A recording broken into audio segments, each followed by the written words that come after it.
This is the Sigma 50mm F1.4 DG DN Art. So we're expecting big things from this lens. You know, this is a sort of lens that isn't necessarily for this kind of thing. We're shooting it on the S5 right now, wide open, ISO 800, trying to get the last bit of light, so excuse any problems. I think this is one that could really suit wedding photographers, portrait shooters, maybe events and documentary shooters in smaller venues. Anyway, as it's an art lens, we're expecting a good bit of fun, so let's just crack on. Greeted with instruction booklet and the usual blurb right there, cool. And as I'd hoped, the rather nice case that I've gone on about it before, but absolutely love these cases. Practical, and they're just really, really good. Nice, excellent. So there's one lens, one petal style lens hood with the nice release. Let's get this on the go. And there she is. It's a proper chunk of a thing. Let's get this on. And there we go. Look at that.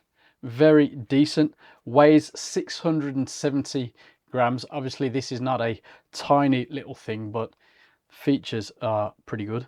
AF MF switch, very solid. Customizable AFL button there. A click aperture declick switch, very cool.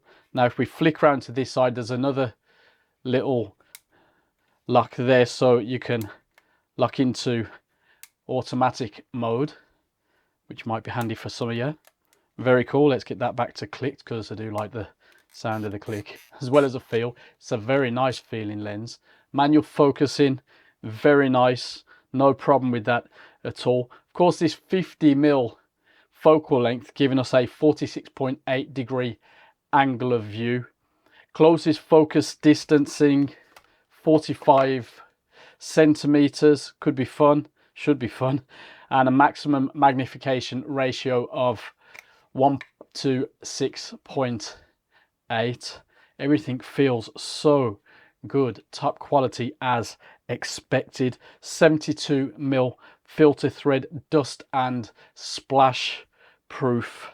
Yeah, this should be a proper decent little mini beast of a lens. Well, not particularly mini, but yeah, let's get it on my S5 and go have a play.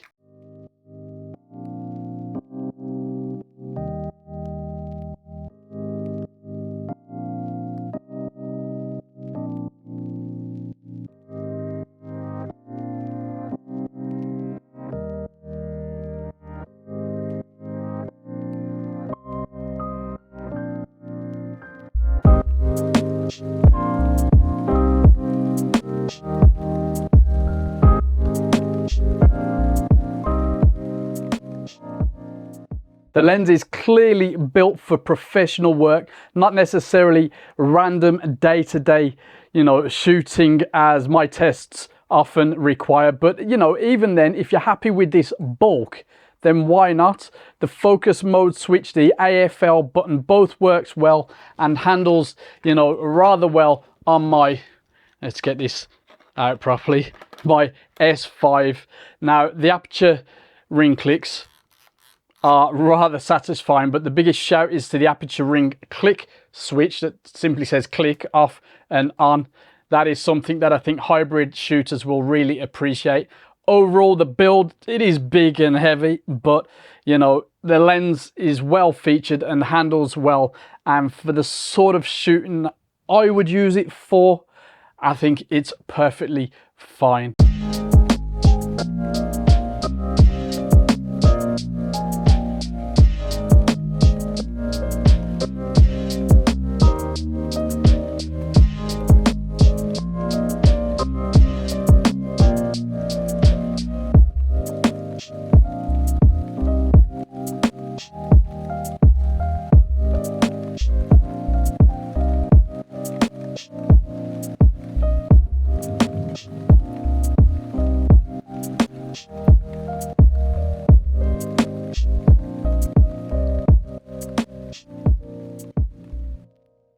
How does the new high response linear actuator motor in this lens fare on my now older S5 then? Well, as you can see, it does struggle a bit in lower light, but out and about, I didn't notice it was so unsure. And for the most part, I'd use the lens in much better light anyway. Granted, as always, this isn't a particularly scientific test, but a straight out of the camera style idea of how it fares in this case, let's say in the worst case scenario. Considering how effortless it was in my daylight testing, I was a bit surprised how these tests turned out, in fairness. But again, for what it is, it's absolutely fine. And of course, it's much better on the Mark II.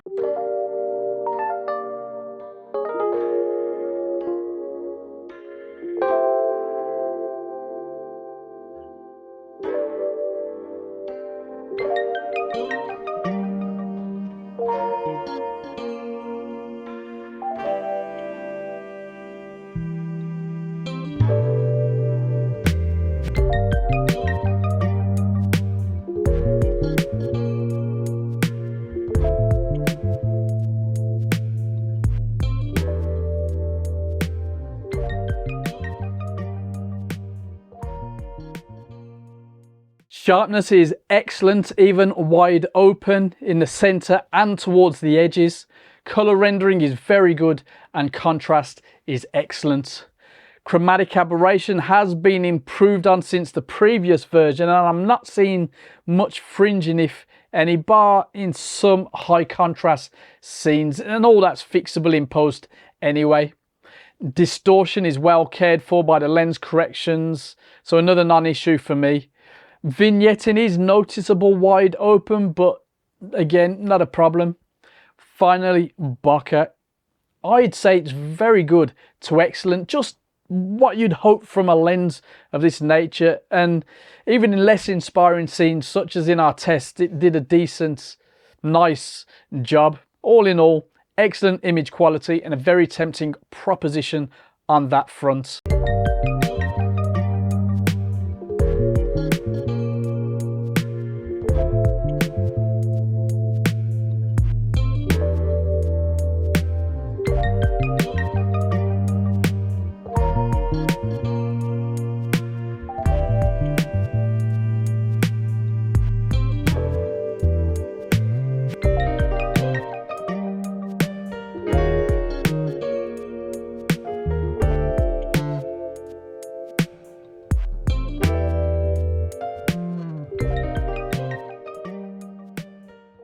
Evidently, this is a pro lens and carries a price to match, so is 849 the right price?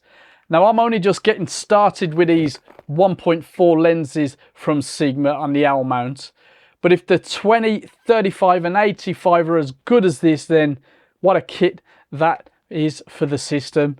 The biggest cons, of course, it's rather large and heavy.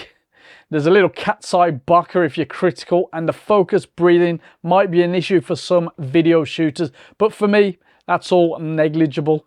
It's definitely one of the better or best 50mm lenses for L mount, and thankfully doesn't come at the same kind of price as some of the frankly heavier alternatives. The Leica at a curious 5200 and the Panasonic Pro at a still interesting 1999. Now, I haven't tried either of those lenses, so I can't say definitively, but I can't imagine them being that much better than this one. You know, there's not much to improve really, and the price is much more suitable for most people. You get top image quality, that aperture click declick switch, excellent weather resistance.